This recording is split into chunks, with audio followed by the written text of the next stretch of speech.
नमस्कार दोस्तों। Cambridge view 5 भू ऐतिहासिक परिदृश्य में आप सबका स्वागत है। मैं हूं मनीष जायसवाल।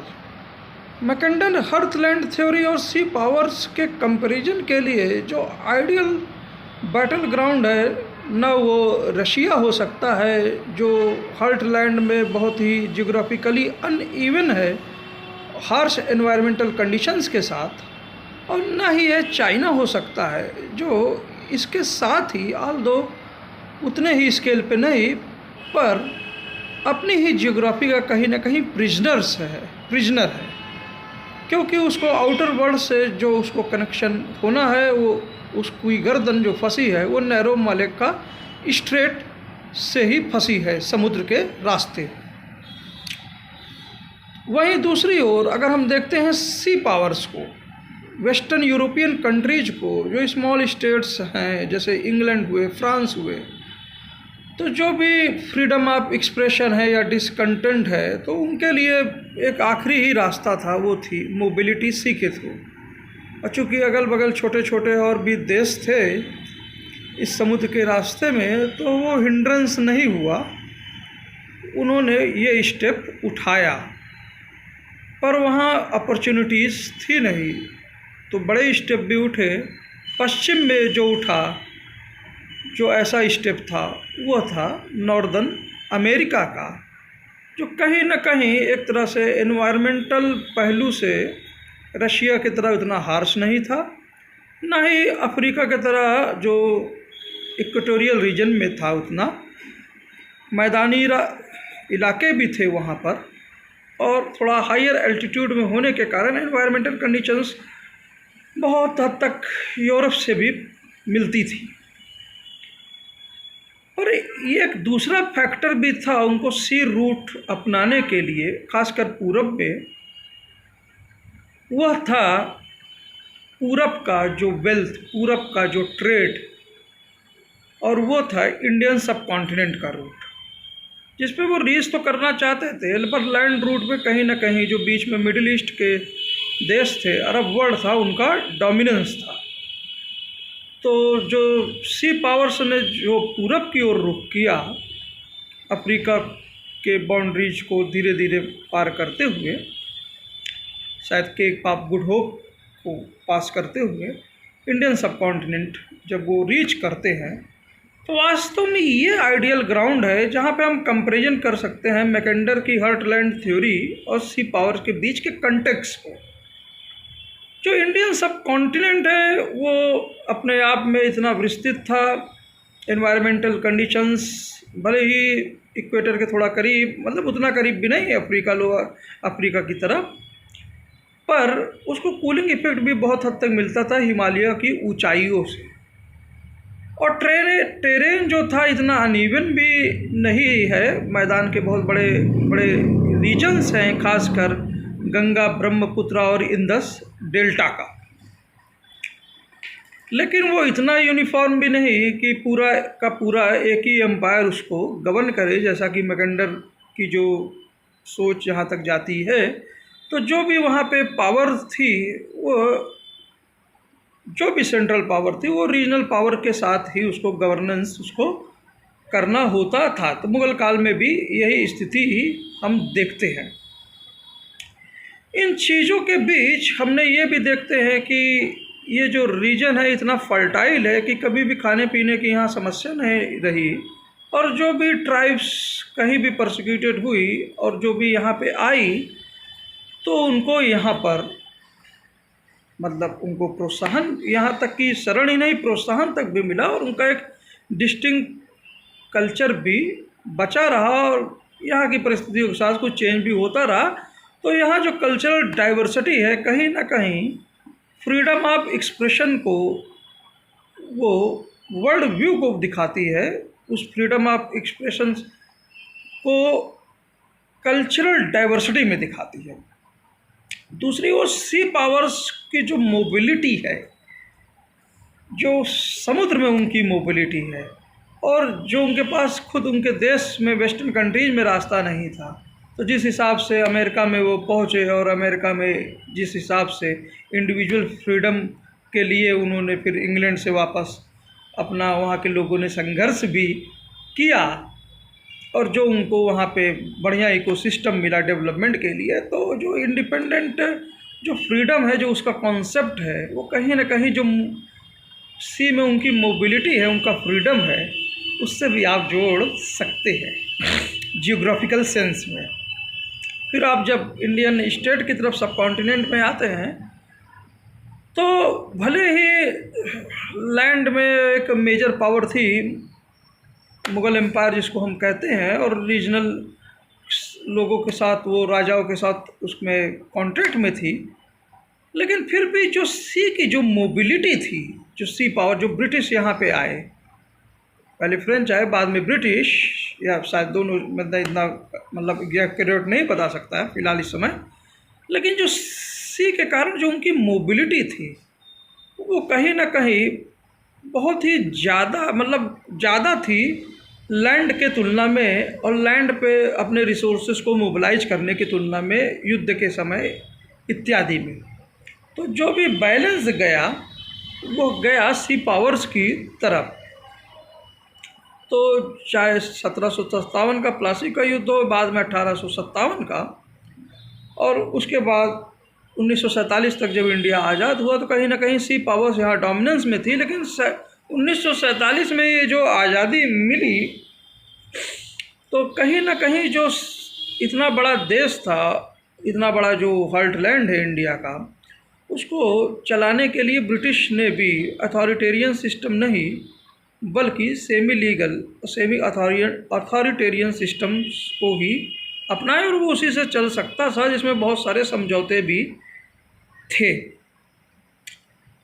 तो जो भी एक डेमोक्रेटिक वैल्यू या फ्रीडम ऑफ एक्सप्रेशन सी पावर्स अपने साथ लेके आई थी, तो यहाँ की जो कल्चरल डाइवर्सिटी थी, जो कहीं ना कहीं फ्रीडम ऑफ एक्सप्रेशन का ही पार्ट है, दोनों ने एक दूसरे को कुछ ना कुछ एक दूसरे से सीखा ही। और जब देश आज़ाद हुआ तो ब्रिटिश कॉन्स्टिट्यूशन के बहुत से पहलू हम अपने कॉन्स्टिट्यूशन में देखते हैं, लेकिन जो भी पहले तो ये देश बहुत सारे रियासतों में बचा था, इसके बावजूद भी ऐसा फील होता था जो नए हमारे लीडर्स थे, तो कहीं ना कहीं एक सेंट्रल टेंडेंसी कॉन्स्टिट्यूशन में इन रीजनल जो वेरिएशंस हैं, इनको, इन डाइवर्सिटी को यूनिटी में बांधने के लिए जो एक कॉन्स्टिट्यूशन थोड़ा सा सेंट्रल की ओर टिल्ट होना चाहिए, वो अडॉप्ट हुआ।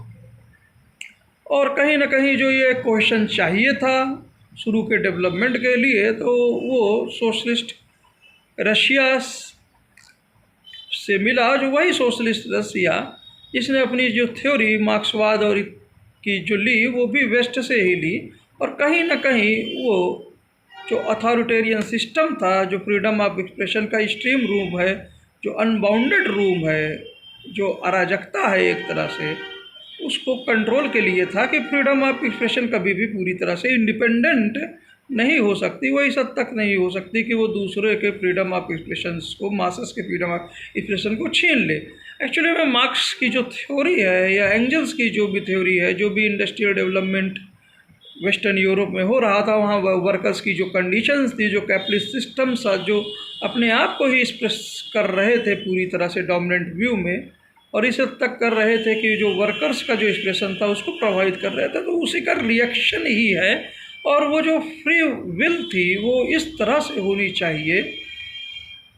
कि फ्रीडम ऑफ एक्सप्रेशन इस तरह से होना चाहिए कि वो एब्सोल्यूट ना होकर कम से कम इतना रहे कि दूसरे का एक्सप्लॉयटेशन ना करे। तो कहीं ना कहीं जो ये कम्युनिस्ट थ्योरी है, कम्युनिस्ट मैनिफेस्टो है, उसमें भी हम एक क्वेश्चन देखते हैं, उसमें भी फ्रीडम ऑफ एक्सप्रेशन, उसमें भी हम डेमोक्रेटिक वैल्यूज़ को हम देख सकते हैं। कोई भी फ्रीडम ऑफ एक्सप्रेशन एकदम एब्सोल्यूट वे में नहीं हो सकती, वो फिर अराजकता फैलाएगी, और अराजकता अंत में कहीं ना कहीं तानाशाही की ओर चली जाएगी। अब हम रशिया की तरफ जरा अगर हम चाइना की तरफ अगर हम देखते हैं, तो चाइना में जैसा कि येलो रिवर का जिक्र स्वयं राहुल गांधी जी ने किया, तो उसमें अनलिमिटेड जो नेचर की फोर्स है, और चाइना का जो खुद एक ज्योग्राफिकल हिस्सा बहुत बड़ा जो है, जो कि अनइवन है और दिक्कतों से भरा हुआ है, और खुद जो वो अपनी ज्योग्राफी का प्रिजनर था, शायद यही एक कारण था कि कभी वो चाइना आउटर फोर्सेस के कारण पूरी तरह गुलाम भी नहीं हुआ। तो इन सब के मध्य, इन जियोग्राफिकल कंडीशंस में और अपने हिस्टोरिकल पर्सपेक्टिव में, और जो भी उन्होंने ये देखा कि अगर जियोग्राफिकल की इन विषम कंडीशंस में कैसे एग्जिस्ट करना है, तो कहीं ना कहीं उनको कोहेशन की ज़रूरत थी। और कोहेशन जो था, वो फ्रीडम ऑफ एक्सप्रेशन जो था,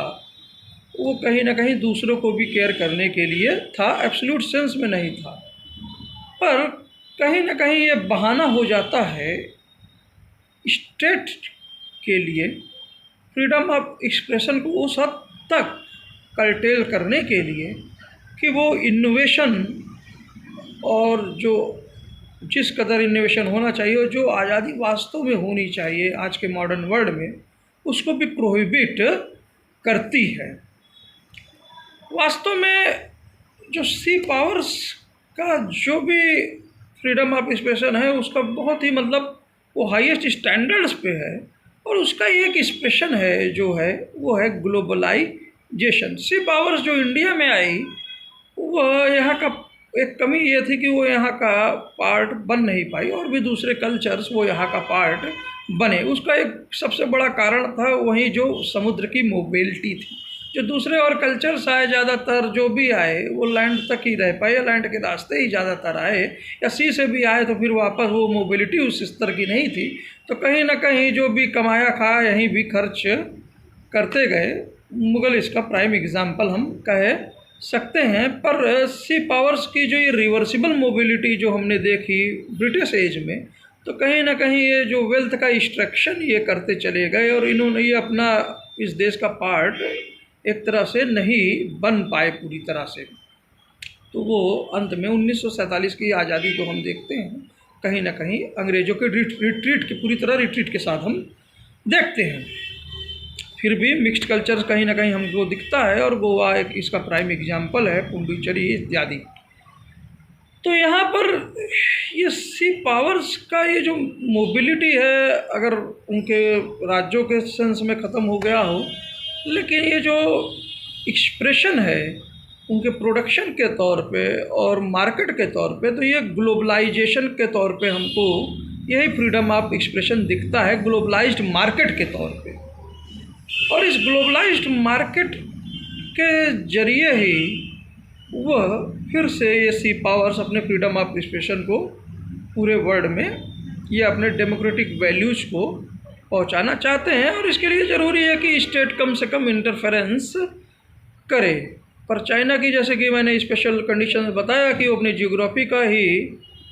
प्रिजनर है, तो कहीं ना कहीं इस जियोग्राफी को अल्टर करने के लिए एक कोहेसिव फोर्स चाहिए, एक कोऑपरेशन चाहिए, और इसके लिए हैवी इन्वेस्टमेंट और पैसा। तो जैसा कि स्वयं कैम्ब्रिज भी में राहुल गांधी जी ने कहा कि स्टेट ने स्वयं जो है वहाँ के फर्म्स में जो कॉरपोरेट्स हैं उसमें स्वयं स्टेट शामिल हो गया उस कोऑपरेशन में। तो इस ग्लोबलाइज्ड वर्ल्ड में जो मैन्युफैक्चरिंग है डेमोक्रेटिक वर्ल्ड में, वो तो इंडिविजुअल एंटाइटीज या प्राइवेट कंपनीज की से हो रही है, वास्तव में चाइनीज कॉरपोरेशन या उसमें छुपे स्टेट्स से। और स्टेट इसलिए इस हद तक आगे बढ़ा क्योंकि वो कहीं ना कहीं वो अपनी जियोग्राफिकल लिमिटेशंस को समझता है, और उसको रोड और बेल्ट इनिशिएटिव्स के जरिए, या जो भी वो आप देख सकते हैं श्रीलंका में हेम्बनटोटा पोर्ट के डेवलपमेंट के जरिए, या जो भी वो रोड और बेल्ट इनिशिएटिव को सीधा पाकिस्तान में या ग्वादर पोर्ट के जरिए वो सी का रास्ता ढूंढने की कोशिश करता है। तो जो भी उनको एक कोहेशन चाहिए, वो स्टेट पहले से ही प्लान्ड कर लेता है, और प्लानिंग इस कदर कुछ इतनी तगड़ी हो जाती है कि फिर इंडिविजुअल एक्सप्रेशन ऑफ फ्रीडम का स्कोप ज़्यादा बचता नहीं है, और जो अपनी फर्मों में वो शामिल हो जाता है और इस हद तक कोऑपरेशन करता है क्योंकि वो लैंड मास इतना ज़्यादा है, मिनरल रिच है। तो जो भी वो फैसिलिटीज इस कोऑपरेशन के जरिए देता है, उसका मुकाबला कभी भी जो इंडिविजुअल प्राइवेट एंटाइटीज़ हैं, चाहे डेमोक्रेटिक वर्ल्ड में, चाहे डेवलप्ड हो या डेमोक्रेटिक विकासशील जो डेमोक्रेटिक कंट्रीज़ हैं, हमारी डेवलपिंग कंट्री जैसे इंडिया जैसे लोग हैं, वो इस मैन्युफैक्चरिंग का सामना करने में असमर्थ हो जाते हैं। वास्तव में प्राइवेट एंटाइटीज़, इंडिविजुअल एंटाइटीज़ कहीं ना कहीं हैवी स्टेट सब्सिडाइज्ड और फोर्स्ड लेबर स्टेट कंपनीज से लड़ रही होती हैं। हम इस स्टेट को पूरी तरह, इस कम्युनिस्ट सिस्टम को अनडेमोक्रेटिक या अथॉरिटेरियन भी नहीं कह सकते हैं। हाँ, हम बहुत हद तक प्लानिंग जो इतनी आगे की है, ये प्लान्ड होने की वजह से, और ये क्वेश्चन की जो इनकी ज़रूरत है, इनकी ज्योग्राफी की वजह से, हम इसको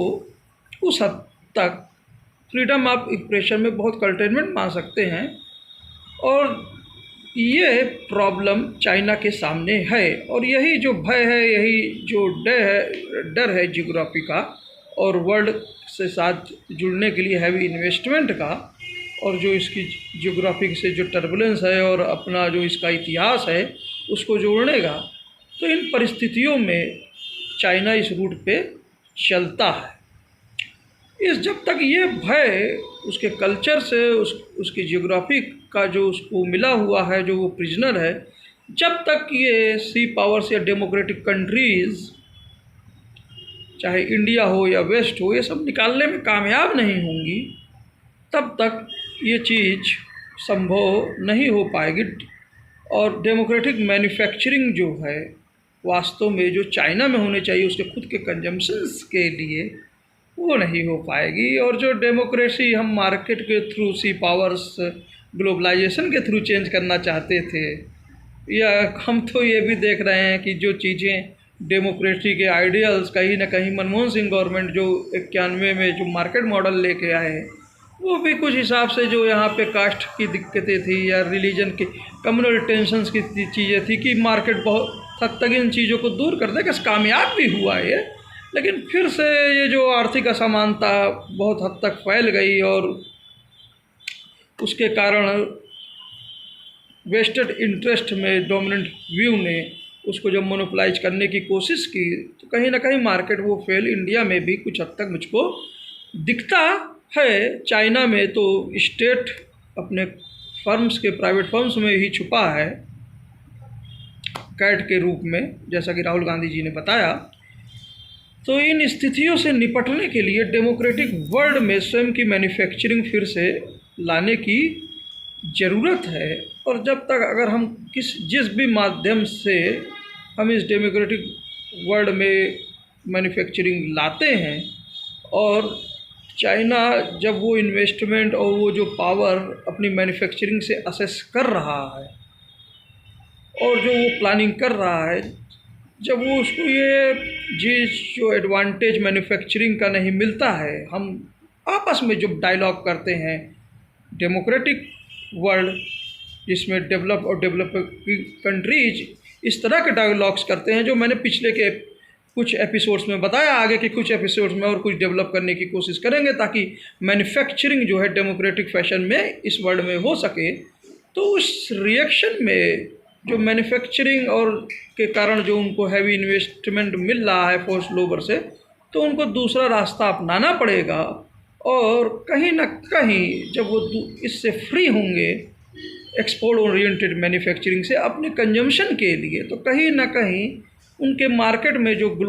हमारा जो व्यू है डेमोक्रेटिक वर्ल्ड का, वो पेनिट्रेट करने लगेगा, और स्वयं वो अपनी ज्योग्राफी से, उनके लोग, उनके देश, जो भी लिमिटेड रास्ता है उस पर वो नैरो मलक्का स्ट्रेट, उसको वो एक मतलब गर्दन की तरह नहीं समझेंगे कि उसको कभी भी डेमोक्रेटिक वर्ल्ड दबा सकता है। ये डर भी ख़त्म होगा, वो स्वयं बाहर आएंगे। तो यहाँ पे हमने कैम्ब्रिज व्यू को भू ऐतिहासिक परिदृश्य में डेवलप करने की कोशिश की, जहाँ जियोग्राफी पर जो ज़्यादा था, तब तक आप भी थिंक करिए, मैं भी थिंक करता हूँ। मैं भी ये जो व्यू है बहुत ही मैच्योर है, बहुत चीज़ें अस्पष्ट